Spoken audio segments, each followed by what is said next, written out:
Coming to details. Yes Neelima, Singareni గుర్తింపు సంఘం ఎన్నికలకు సంబంధించి ఆ నేలపైన నల్ల నేలపైన ఎర్ర జెండా రెపరెపలాడిందని చెప్పాలి. సిపిఐ అనుబంధ సంస్థ ఏఐటియుసి ఘన విజయం సాధించింది కదా ఎన్నికల్లో. రైట్, చూద్దాం డీటెయిల్స్. సింగరేణి బొగ్గు గనులపై ఎర్ర జెండా రెపరెపలాడింది. గుర్తింపు కార్మిక సంఘం ఎన్నికల్లో కార్మిక లోకం సిపిఐ అనుబంధ సంఘమైన ఏఐటియుసికి పట్టం కట్టింది. దశాబ్దాల పోరాటాల చరిత్ర కలిగిన సింగరేణి కాలరీస్ వర్కర్స్ యూనియన్ ను కార్మికులు తమ ప్రతినిధిగా ఎన్నుకున్నారు. ఉమ్మడి ఆదిలాబాద్ జిల్లా పరిధిలోని మందమర్రి, బెల్లంపల్లి, శ్రీరాంపూర్ డివిజన్లో, ఉమ్మడి కరీంనగర్ జిల్లా కోల్ బెల్ట్ ప్రాంతం రామగుండం 1, రామగుండం 2 డివిజన్లో ఏఐటియుసి విజయం సాధించింది. తద్వారా సింగరేణి కాలరీస్ లో 7వ పర్యాయం జరిగిన కార్మిక సంఘం ఎన్నికల్లో ఏఐటియుసి ఘన విజయం సాధించింది.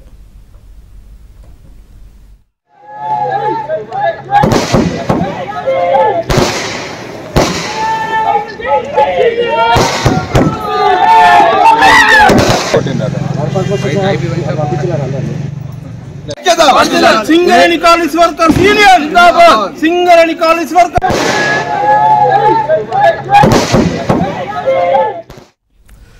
ఏఐటియుసికి గట్టి పోటీనిచ్చిన కాంగ్రెస్ అనుబంధ కార్మిక సంఘం ఐఎన్టీయూసీ కొత్తగూడెం కార్పొరేట్, ఇటు కొత్తగూడెం, మనుగూరు, ఇల్లందు, రామగుండం 3, భూపాలపల్లి డివిజన్లలో విజయం సాధించింది. ఖమ్మం జిల్లాలోని మొత్తం 4 డివిజన్లలోనూ ఆ సంఘం క్లీన్ స్వీప్ చేయటం విశేషం.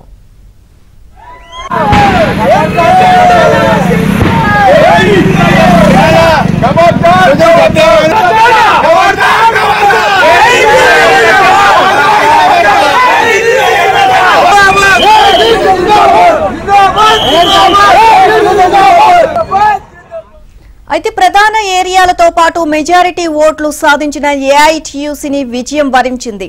ఆ సంఘం 3000 ఓట్ల పైచీలుకు మెజారిటీని సాధించింది. ఒక్క శ్రీరాంపూర్ డివిజన్లోనే 2166 ఓట్ల మెజారిటీని ఏఐటియుసి విజయం సాధించడం విశేషం.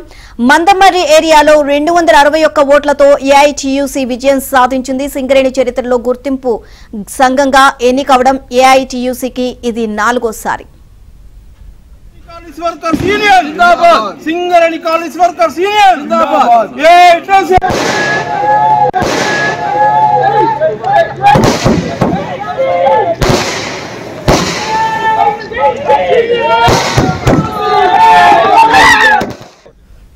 ఎన్నికల్లో మొత్తం 13 సంఘాలు పోటీ పడగా ఏఐటియుసిని గుర్తింపు కార్మిక సంఘంగా, ఐఎన్టీయూసీని ప్రాతినిధ్య సంఘంగా కార్మికులు ఆమోదించారు. హెచ్ఎంఎస్, బిఎంఎస్, సిఐటియు తదితర కార్మిక సంఘాలు ఏ ఒక్క డివిజన్లో కూడా కనీసం ప్రాతినిధ్యాన్ని కూడా దక్కించుకోలేకపోయాయి. ఏఐటియుసికి ఐఎన్టీయూసీ సింగరేణి వ్యాప్తంగా గట్టి పోటీనిచ్చింది. ఏఐటియుసికి బీఆర్ఎస్ అనుబంధ విభాగమైన తెలంగాణ బొగ్గుగని కార్మిక సంఘం బేషరతు మద్దతు తెలపకపోతే పరిస్థితులు మరోలా ఉండేవనే అభిప్రాయాలు వెలువడుతున్నాయి. ఇటీవల అసెంబ్లీ ఎన్నికల్లో సింగరేణి వ్యాప్తంగా ఓటర్లు కాంగ్రెస్ కు పట్టం కట్టారు. కోల్బెల్ట్లోని 10 అసెంబ్లీ స్థానాల్లో ఆ పార్టీ ఎమ్మెల్యేలను గెలిపించారు. అసెంబ్లీ ఎన్నికల్లో కాంగ్రెస్, సిపిఐ కలిసి పోటీ చేశాయి.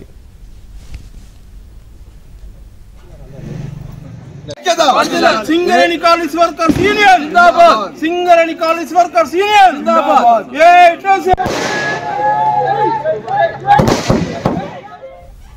ఇదే అంశానికి సంబంధించి మరిన్ని అప్డేట్స్ మా కరెస్పాండెంట్ మాంతయ్య నాయుడుకి తెలుసుకుందాం. మాంతయ్య, సింగరేణి ఎన్నికల్లో ఏఐటియుసి విజయం సాధించింది, అప్డేట్స్ ఏంటి?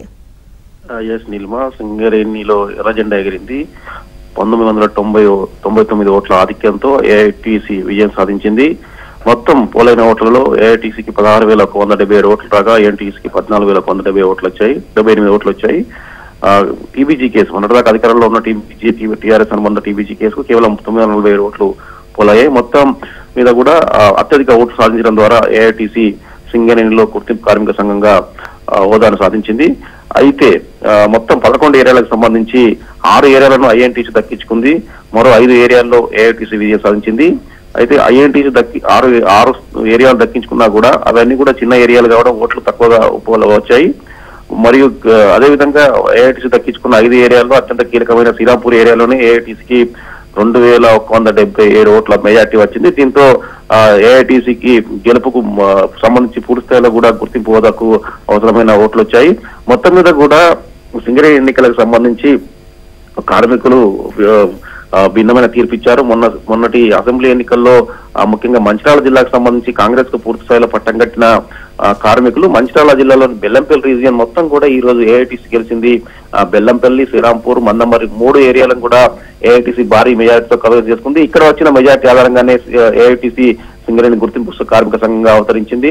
అదే సమయంలో ఐఎన్టీసీకి సంబంధించి ఖమ్మం జిల్లాలో కాంగ్రెస్ అనుబంధ ఐఎన్టీసీకి పూర్తి స్థాయిలో పట్టు నిలుపుకుంది.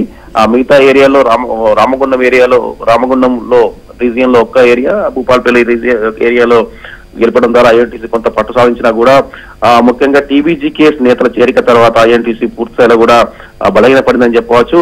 ఒక విధంగా చెప్పాలంటే టీబీజీకేఎస్ నాయకులుగా కొనసాగి కార్మికులకు వ్యతిరేకత ఉండి అవినీతి ఆరోపణలు ఎదుర్కొన్న వారందరినీ కూడా ఐఎన్టీసీ గత వారం 10 రోజులలో ఐఎన్టీసీలో చేరారు. వీరి చేరికను తీవ్రంగా వ్యతిరేకించిన కార్మికులు ఆ ఎన్నికల్లో ఆ మేరకు ఐఎన్టీసీకి నష్టం చేకూర్చారన్న చర్చ జరుగుతుంది. ముఖ్యంగా శ్రీరాంపూర్ ఏరియాకు సంబంధించి అత్యధికంగా ఓట్లున్న ఏరియా ఇది. ఈ ఏరియాలో పూర్తి స్థాయిలో అవినీతి ఆరోపణలు ఎదుర్కొంటున్న టీబీజీకేఎస్ నాయకులందరినీ కూడా ఐఎన్టీసీ చేర్చుకుంది. దీంతో టీబీజీకేఎస్ కింది స్థాయి క్యాడర్ తో పాటు ఏదైతే ఇటీవల కాలంలో కారుణ నియామకాల ద్వారా చేరిన కొత్త ఉద్యోగాలు యువ ఉద్యోగులందరూ కూడా యువ కార్మికులందరూ కూడా మొత్తం కూడా ఏఐటీసీ వైపు మళ్ళారు. దీంతో శ్రీరాంపూర్ ఏరియాలో పూర్తి స్థాయిలో కూడా ఐఎన్టీసీ నష్టపోయింది, ఘోర పరాజయాన్ని ఎదుర్కొంది. మొత్తం మీద కనుక చూసినట్లయితే కాంగ్రెస్ అనుబంధ ఐఎన్టీసీని గెలిపించేందుకు ఆ పార్టీకి సంబంధించిన మంత్రులు, ఎమ్మెల్యేలు చేసిన ప్రయత్నాలు పూర్తి స్థాయిలో ఫలించలేదు. ఏఐటీసీ మరోసారి పట్టు నిలుపుకుంది.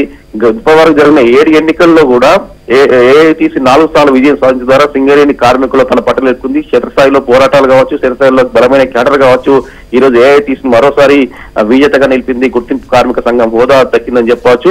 మొత్తం మీద కూడా గత ఎన్నికల్లో కనీసం ఐఎన్టీసీ ప్రభావం లేదు. గత ఎన్నికల్లో ఐఎన్టీసీ ఒక దశలో మహాకూటమి ద్వారా ఏఐటీసీకి సపోర్ట్ చేసింది. ఈ ఎన్నికలకు వచ్చేసరికి రాష్ట్రంలో కాంగ్రెస్ అధికారంలో రావడంతో ఖచ్చితంగా కూడా ఐఎన్టీసీ కార్మికులు ఆదరిస్తారు అని చెప్పి కూడా సంఘం నేతలు భావించినా కూడా కార్మికులు మాత్రం భిన్నమైన తీర్పునిచ్చారు. కేవలం పోరాడే సంఘం తమ హక్కుల కోసం ఉద్యమించే సంఘానికి పట్టం కట్టారని చెప్పవచ్చు. నీలుగా థ్యాంక్ యూ. పోలింగ్ కేంద్రాలను ప్రధాన కార్మిక సంఘాల నాయకులతో పాటు రాజకీయ పార్టీల ప్రతినిధులు కూడా పర్యవేక్షించారు. కొత్తగూడెం ఏరియాలో కొత్తగూడెం, అశ్వరావుపేట ఎమ్మెల్యేలు కోనంనేని సాంబశివరావు, జారె ఆదినారాయణ తమ పార్టీ అనుబంధ సంఘాలకు ఓట్లు వేయాలని పోలింగ్ కేంద్రాల సమీపంలో ఏర్పాటు చేసిన కౌంటర్ల వద్ద కార్మికులను అభ్యర్థించారు. ఇల్లందులో ఎమ్మెల్యే కోరం కనకయ్య, మనుగూరులో పినపాక ఎమ్మెల్యే పాయ వెంకటేశ్వర్లు ఐఎన్టీయూసీకి ఓటేయాలని కార్మికులను కోరారు. Deputy labour commissioner Devarakonda Srinivasulu polling సరళిని పర్యవేక్షించారు. అప్డేట్స్ మా కరెస్పాండెంట్ రవిని అడిగి తెలుసుకుందాం. రవి, ఉమ్మడి ఖమ్మం జిల్లా వ్యాప్తంగా ఉన్న అన్ని స్థానాల్లో కూడా ఇటు కాంగ్రెస్ అనుబంధ సంఘం ఐఎన్టీయూసీ ఘన విజయం సాధించినట్లుగా కనిపిస్తా ఉంది కదా, ఏంటి వివరాలు మొత్తంగా అక్కడ? నవీన్, సింగరేణి గుర్తింపు కార్మిక సంఘ ఎన్నికల్లో ఏఐటీసీ ఘన విజయం సాధించింది. కానీ భద్రాద్రి కొత్తగూడెం జిల్లాలో చూసుకుంటే కార్పొరేట్ ఏరియా, కొత్తగూడెం, ఇల్లందు, మణుగూరు 4 ఏరియాల్లో కూడా ఐఎన్టీయూసీ విజయం సాధించింది. ప్రధాన కారణం చూస్తే టీబీజీకేఎస్ నుంచి పెద్ద ఎత్తున ఓటర్లు షిఫ్ట్ అయినట్టుగా మనకి స్పష్టంగా అర్థమవుతుంది. మొత్తం ఓవరాల్ గా చూస్తే 39,770 మంది ఓటర్లు కానీ 37,451 ఓట్లు సింగరేణి వ్యాప్తంగా పోలైతే ఏఐటీసీ 16,177 ఓట్లు రాగా ఐఎన్టీయూసీకి 14,178 ఓట్లు వస్తే మొత్తం 1,999 ఓట్ల మెజారిటీతో ఏఐటీసీ ఘన విజయం సాధించింది. మనం పర్సంటేజ్ల పరంగా చూస్తే పోలైన ఓట్లలో ఏఐటీసీ 43%, ఐఎన్టీయూసీ 37%, టీబీజీకేఎస్ గత ఎన్నికల్లో గుర్తింపు సంఘంగా ఉన్న తెలంగాణ బొగ్గుగని కార్మిక సంఘం ఈ ఎన్నికల్లో 1,298 ఓట్లు మాత్రమే దక్కి 3% పరిమితమైంది. సిఐటియు 3వ స్థానంలో ఉంటే టీబీజీకేఎస్ 4వ స్థానంలో ఉంది. అంటే మొత్తంగా చూస్తే గత ఎన్నికల్లో టీబీజీకేఎస్ గుర్తింపు సంఘంగా ఉన్న సంఘం ఈ ఎన్నికల్లో 4వ స్థానానికి పరిమితమైంది. ఏరియాల పరంగా చూస్తే భద్రాద్రి కొత్తగూడెం జిల్లాలో 4 ఏరియాలు క్లీన్ స్వీప్ చేసింది. మొత్తంగా చూస్తే ఈ ఎన్నికల్లో విజేతను నిర్ణయించడంలో తెలంగాణ బొగ్గు గని కార్మిక సంఘం కీలక పాత్ర వహించింది. కాంగ్రెస్ కి అడ్డుకట్ట వేయడానికి శ్రీరాంపూర్ ఏరియా, మందమరి అక్కడ చూసుకున్నట్లయితే పెద్ద ఎత్తున అక్కడ టీబీజీకేఎస్ ఓటర్లు ఏఐటీయూసీకి ఓట్లేక ఇక్కడ ఉన్న భద్రాద్రి కొత్తగూడెం జిల్లాలో ఇక్కడ స్థానిక నేతల ప్రభావం ఇవన్నీ చూసుకున్నట్లయితే ఇక్కడ ఐఎన్టీయూసీ మొత్తం స్వీప్ చేసిన పరిస్థితి కనిపిస్తుంది. మొత్తం మీద కార్మిక హక్కుల కోసం పోరాడే ఏఐటీయూసీ విజయం సాధించడం పట్ల అన్ని పార్టీలకు అతీతంగా కార్మిక సంఘాలను కూడా హర్షం వ్యక్తం చేస్తున్న పరిస్థితి ఉంది. మొత్తంగా 7వ దఫా జరిగిన ఎన్నికల్లో 4వసారి ఏఐటీయూసీ విజయం సాధించింది. ఏఐటీయూసీ గౌరవ అధ్యక్షుడుగా కొత్తగూడెం ఎమ్మెల్యే కోనంనేని సాంబశివరావు ఉన్నారు. మేము అసెంబ్లీలో గళమెత్తుతాం, కార్మికుల కోసం పోరాడతామంటూ కూడా ఇప్పటికే కోనంనేని స్పష్టం చేసిన